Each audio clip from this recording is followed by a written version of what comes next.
programa Todo sobre el coronavirus, extrañando el día de hoy a nuestro buen amigo, el doctor Elmer Huerta. Vamos a conversar el día de hoy acerca de un punto del cual no se menciona mucho, pero que sin duda es tremendamente importante en la vida de todas las personas. Vamos a conversar un poco acerca de sexualidad en la pandemia. Recordemos que estamos en el día 353 desde que se dio a conocer el virus en Wuhan. Estamos también en el día 286 del primer caso de COVID-19 en el Perú y estamos en el día 274 del estado de emergencia nacional por el nuevo coronavirus. Y en esta semana 39 ya tenemos muchísimos casos que tenemos que lamentar de fallecidos a nivel mundial. Y en el Perú, hasta las 22 horas del 14 de diciembre, tenemos 987.675 casos. Tenemos hospitalizados 3.906 personas, con 1.078 pacientes en las unidades de cuidados intensivos y el alta de los pacientes 922.314. Esto nos llama a la reflexión para poder nosotros decir que si estamos convencidos de que debemos llevar adelante una nueva segunda ola, si es que viene, vamos a tener que llevar también todas aquellas previsiones que desde un inicio se dieron. En primer lugar, la distancia social. No tengamos el apego de estas Navidades, de estas fiestas, pero sin embargo podemos estar cerca sin necesidad de estar tan cerca que podamos llevar adelante un contagio. El lavado de manos, indispensable. Evitemos lugares concurridos, evitemos las reuniones. Si tenemos una persona mayor en casa, evitemos también que pueda llevar una contaminación, un contagio al entrar y salir nosotros de el lugar en donde está residiendo.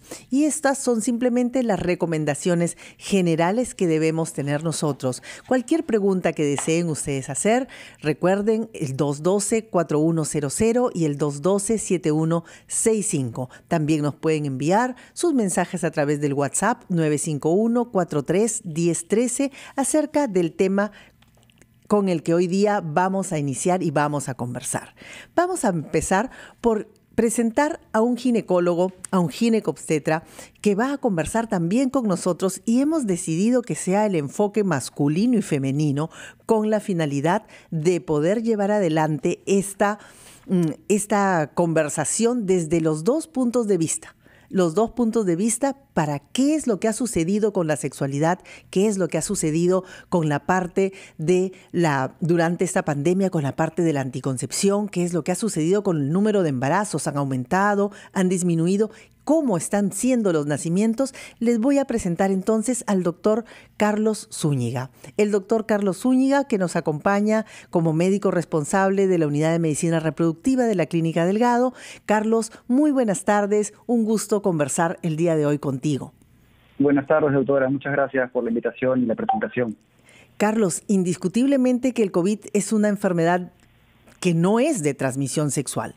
Sin embargo, si tú te acercas físicamente a una persona, puedes tú también contagiarte.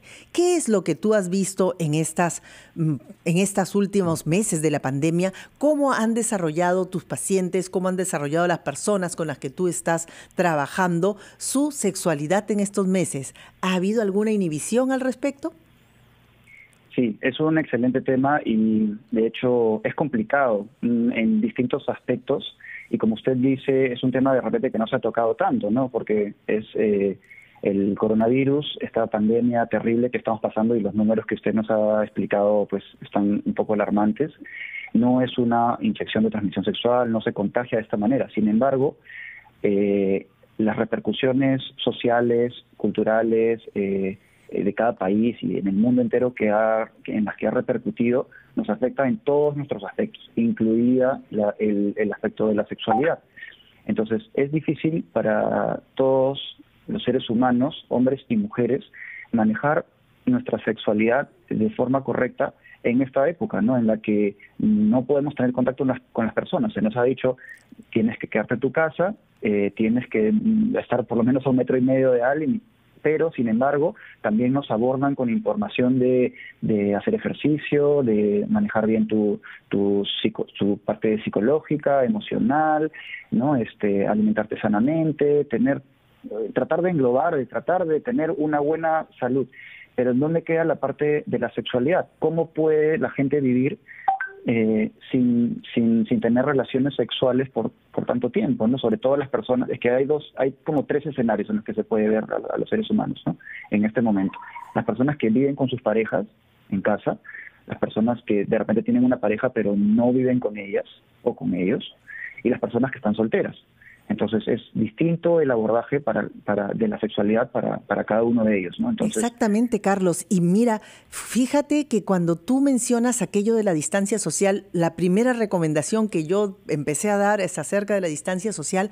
Pues entonces, si nosotros sabemos que a través de la saliva, que a través de estas gotitas que nosotros exhalamos al momento de respirar, vamos a eliminar el virus, y que también hay virus en las heces y en las diferentes secreciones de una persona, entonces durante una actividad sexual yo tranquilamente podría contaminarme de este virus, porque obviamente no voy a tener relaciones de pareja con una persona con síntomas, pero ¿cuántos somos los asintomáticos? ¿Cuántas personas correcto. estamos sin tener ni siquiera idea de que vamos a tener y de que vamos a llevar adelante esta enfermedad, y ya podríamos empezar? Todo esto lo vamos a seguir conversando en unos minutos más a través del programa Todo sobre el coronavirus durante la pandemia.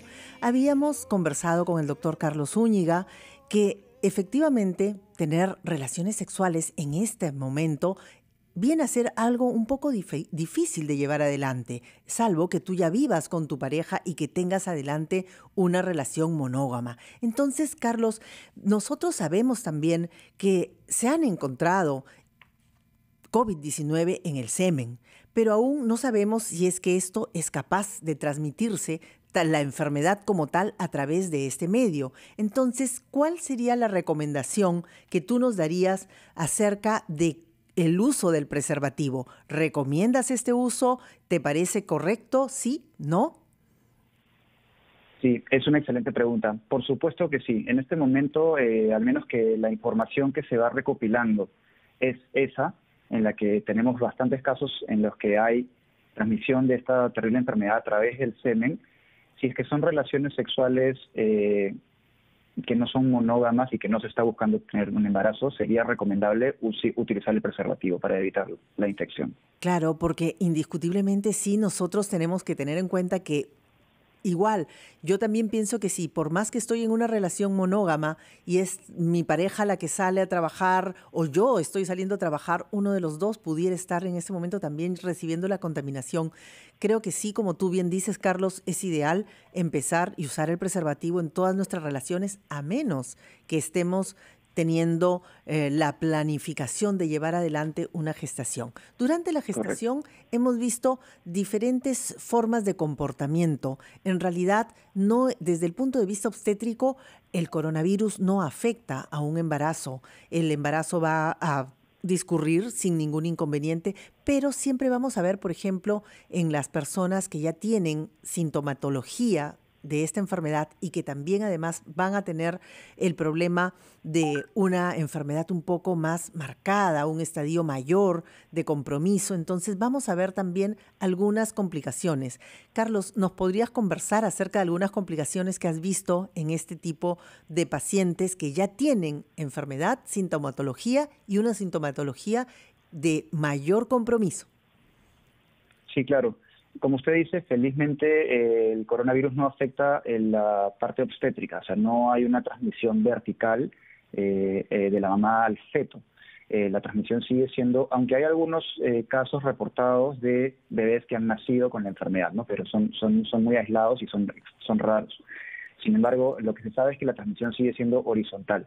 Una madre infectada podría contagiar a su bebé al momento del nacimiento, si es que está en contacto con él, evidentemente, si le da de lactar, están en la misma habitación.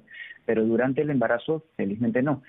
He tenido la suerte, felizmente hasta el momento, de no tener casos de pacientes embarazadas con el cuadro Sí, algunas veces al momento del parto, en la clínica en la que trabajo, les hacemos una evaluación para saber si tienen ella y su pareja la infección, y algunas pocas veces me ha tocado casos que sí, al momento del parto hemos tenido que tomar algunas medidas de bioseguridad. Sin embargo, durante los controles obstétricos, felizmente no he tenido muchas pacientes que tengan un cuadro severo, ¿no?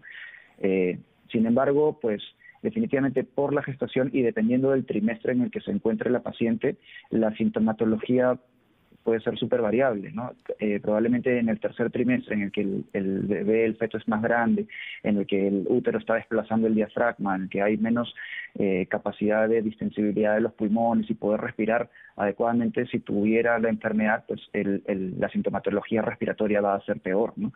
Por eso hay que diferenciar en cada trimestre y la severidad de la enfermedad. Claro, la severidad de la enfermedad también, ¿por qué? Porque muchas veces vemos amenazas de parto prematuro, restricción de crecimiento intrauterino. Esa es una de las complicaciones. Mamá, si tú estás gestando, por favor, haz tus controles, fíjate que el médico mida tu barriguita y pueda él ponderar el peso de tu bebé con una ecografía, porque si has tenido o estás cruzando con este problema actualmente, lo que debemos vigilar es el crecimiento de tu bebé y debemos vigilar también que no exista una amenaza de parto prematuro. Si es que todo sigue bien, estate tranquila, no es una complicación para tu criatura el hecho de que tú tengas esta enfermedad durante la gestación. Y regresando a nuestro tema de la sexualidad propiamente dicha, Carlos, vamos a conversar un poquito también acerca de lo que tú nos estabas mencionando acerca del uso del preservativo. ¿El preservativo solo para las relaciones sexuales coitales propiamente o también para todo tipo de relación sexual? Y esto es algo que deberíamos enseñar a nuestras pacientes, incluso si estamos hablando de una sexualidad por vía oral, también deberíamos nosotros impulsar el uso del preservativo, porque acuérdense, en la saliva es donde están mayor cantidad de gotas del coronavirus y esto podría ser importante poder nosotros decirle a todas las pacientes que eviten tener este tipo de práctica sexual sin tener de por medio una protección como es el preservativo, como es el látex. En algunos casos, ¿alguna vez tú has visto actualmente que alguna paciente haya tenido alguna dificultad durante las relaciones en la práctica que llevas actualmente? Durante las relaciones en este tiempo de cuarentena. De pandemia, sí, exactamente. Sí, sí. Como le dije en un principio, dependiendo de cómo es su relación o qué tipo de relación tienen, ¿no? Si es que son solteras, si es que viven con su pareja o si es que viven en casa con sus parejas, ¿no? He tenido de todo un poquito, ¿no? Por ejemplo, en pacientes menopáusicas, ¿no? Que ya de repente no tenían antes tanta frecuencia de relaciones sexuales y ahora más aún, pues están viniendo más pacientes que tienen mayor atrofia vaginal, dolor vulvar, ¿no? Porque hay una atrofia vaginal, ¿no? Al no haber penetración, hay una atrofia vaginal, además agregado al hipoestrogenismo, a la disminución de estas hormonas que permiten que haya una mayor lubricación en la vagina. Tengo pacientes de repente más jóvenes también que tampoco viven con sus parejas, ¿no? Que son solteras, son jovencitas y ahora que no pueden pues verse con sus enamorados, con sus novios, también están teniendo dolor vulvar, dolor vaginal, sequedad. Algunas me dicen que tienen sensación de sequedad. Bueno, yo soy ginecólogo, como usted sabe. Sin embargo, también los varones pueden tener dificultades en estos momentos, ¿no? Porque si no tienen relaciones sexuales también pueden no solamente afectarse emocionalmente, psicológicamente, sino también tener repercusiones en su virilidad o en las erecciones, problemas de erección, así que afecta a ambos sexos en diferentes momentos, en diferente edad. Exacto. Entonces, lo que también muchas veces, y miren, hemos terminado por recomendar ciertas prácticas sexuales como por ejemplo la autocomplacencia. Esto quiere decir la palabra que tanto mundo, uy, Dios mío, qué tabú, masturbación, qué horror, ¿qué es eso, doctora? ¿De qué cosa está hablando? En realidad, esta vendría a ser la práctica sexual más segura durante esta etapa. ¿Por qué? Porque obviamente tú vas a tener el cuidado de lavar tus manos, tú vas a tener también evitar el contacto físico con otra persona, porque indiscutiblemente durante una relación sexual es muy poco probable que no intercambies algún tipo de fluido. Y si bien incluso también se ha encontrado dentro del fluido vaginal, como ya comentábamos, también existe el coronavirus. Todavía no sabemos hasta qué punto pudiera existir este tipo de contaminación. Lo que pasa es que muchas personas han tenido mucho temor y tienen un temor lógico y entendible de continuar con una vida sexual activa. Entonces, muchas personas han evitado tener relaciones. Pero también, como tú dijiste, Carlos, aquellos que estaban en casa, que tenían una pareja estable en casa, también han reencontrado la sexualidad. Y eso es parte de todos los seres humanos. Nosotros también somos seres sexuales. La sexualidad es la que ha permitido que la humanidad se siga reproduciendo y por lo tanto debemos darle a todas las personas que nos están escuchando actualmente en RPP las pautas necesarias como para poder llevar adelante una sexualidad saludable y segura. Entonces, vamos a seguir conversando acerca de este tipo de prácticas sexuales, si es que es posible conseguir un método anticonceptivo o no, después de esta pausa. Regresamos. Efectivamente, ya estamos en nuestra semana 39 de pandemia. Esto quiere decir que ya hay niños que se han concebido durante la pandemia y que están naciendo en estas semanas. Esto quiere decir también que nosotros tenemos que echar una mirada de todo lo que significa el acceso, por ejemplo, a los anticonceptivos de las personas que están en esta pandemia lejos de los centros de salud. Probablemente la anticoncepción no sea una prioridad en este momento. Entonces, ¿cuáles son las recomendaciones? Puedes tú solicitar consultas virtuales, de tal forma que te puedan dar una buena asesoría con respecto a la anticoncepción. No tienes el acceso a la consulta virtual, entonces utiliza aquellos métodos que son de libre dispensación, un preservativo, incluso las píldoras de emergencia o píldoras del día siguiente, que pueden ser utilizadas cuando has tenido una relación no protegida en un momento que tú puedes considerar que estabas en peligro de tener un embarazo no planificado. Y estos embarazos no planificados, si bien han visto un pequeño aumento en aquellas parejas estables, hemos visto también que en aquellas personas que no tienen una vida sexual constante, este número de embarazos no ha aumentado. Lo que sí hemos visto también es que en la población adolescente en el Perú, lamentablemente con muy poco acceso a los servicios de anticoncepción, tenemos un aumento de estos embarazos no planificados, un aumento de estas consultas acerca de la píldora del día siguiente y por eso siempre recomendado, si vas a tener relaciones, es preferible que tengas un método anticonceptivo a la mano. Pero también existirán algunas condiciones, estamos con el doctor Carlos Zúñiga, existirán algunas condiciones, Carlos, en las cuales tú recomendarías mejor incluso evitar las relaciones sexuales. Por supuesto, sí, definitivamente en estos momentos tal vez sí sería recomendable que personas que tengan más factores de riesgo eviten tener relaciones sexuales o tengan muchas precauciones, una manera de manejar su sexualidad de una forma mucho más segura que los demás. Perfecto, Por ejemplo, Carlos. Dinos cuáles serían aquellos casos en los cuales una persona debería limitar la sexualidad. Claro, definitivamente personas que tengan de repente patologías respiratorias como el asma o el EPOC, que es la enfermedad pulmonar obstructiva crónica, personas, pacientes que tengan cuadros que les ocasionan inmunosupresión, como el cáncer o el VIH. Correcto. Esos casos serían los adecuados, ¿no? Para tener estas medidas extras de seguridad. Correcto, Carlos. Entonces, vamos a una pequeña pausa y continuamos conversando de este apasionante tema. Vamos con el doctor Carlos Zúñiga. Si ustedes tienen alguna pregunta al 212-4100, al 212-7165, muy puntual, podemos contestarla. Algunas cosas que ya hemos mencionado acerca de, por ejemplo, que la anticoncepción es muy importante que la utilicemos. Hemos mencionado también de que la más segura de las prácticas sexuales en este momento es la masturbación femenina o masculina. Hemos hablado también que debemos evitar algunas personas que tenemos riesgo, evitar el contacto sexual y si no tenerlo muy seguro. Y lógicamente también ahora nos falta entonces conversar. ¿Y qué pasa con aquellas personas que no pueden tener un bebé?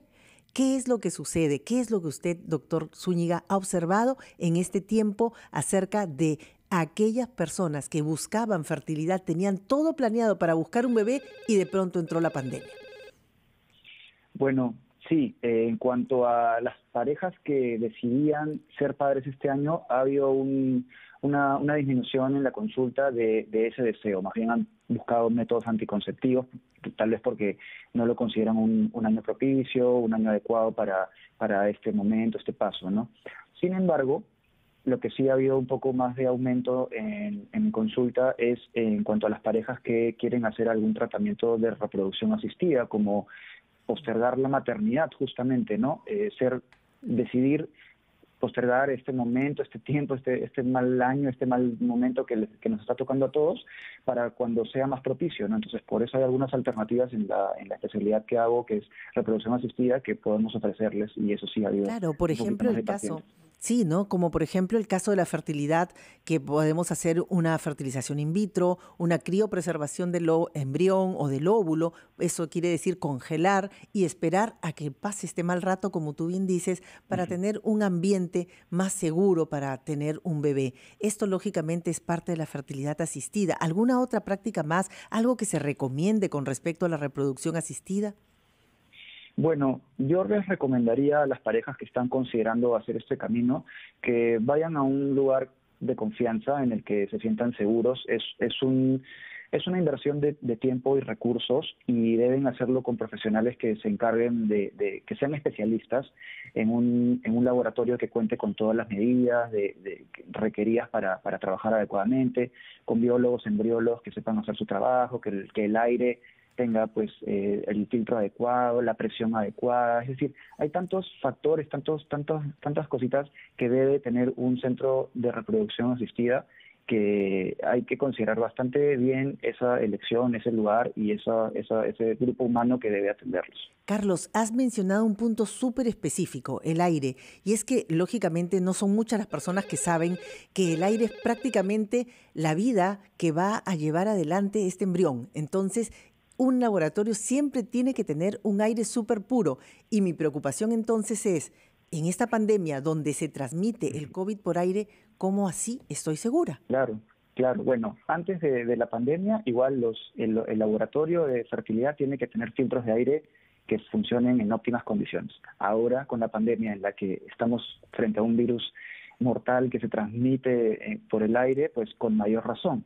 Perfecto. Entonces, sí, el laboratorio tiene que cumplir esa condición indispensable. Indispensable, y tener las certificaciones internacionales sobre todo para que estemos perfectamente seguros de que estamos llevando adelante un procedimiento seguro para tener un bebé. Tenemos una llamada en RPP. Adelante, buenas tardes. Buenas tardes, soy Pelayo de Chimbote. Dígame, señor Pelayo. Como el tiempo es corto, voy a ir de frente a la yugular como debe de ser el ciudadano en este país. Lamentablemente, por lo que ya se sabe en la historia, en otros temas tan serios como el que se está tocando ahora en el aspecto sexual.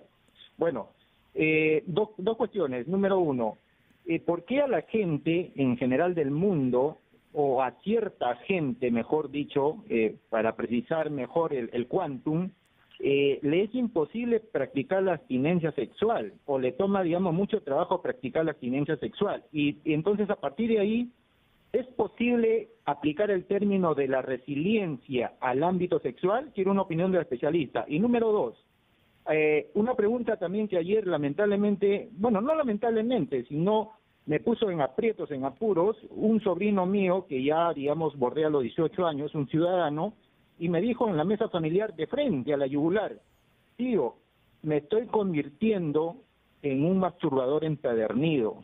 ¿Por qué? Yo le dije, ruborizado, porque la pandemia, tío, es evidente, nos ha encerrado a todos, y yo ya no tengo, digamos, cómo relacionarme con mis amigas, con los cuales, digamos, con mucho respeto, he decidido tener intimidad.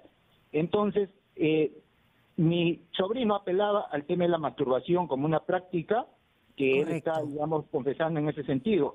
Yo quiero que el especialista, en 2, 3 palabras, desmitifique el tema de la práctica masturbatoria. Soy Pelayo Chimbote. Gracias, señor Pelayo, muy amable, súper importante. ¿Qué te parece, Carlos, esta pregunta? ¿Qué opinas tú acerca de la masturbación?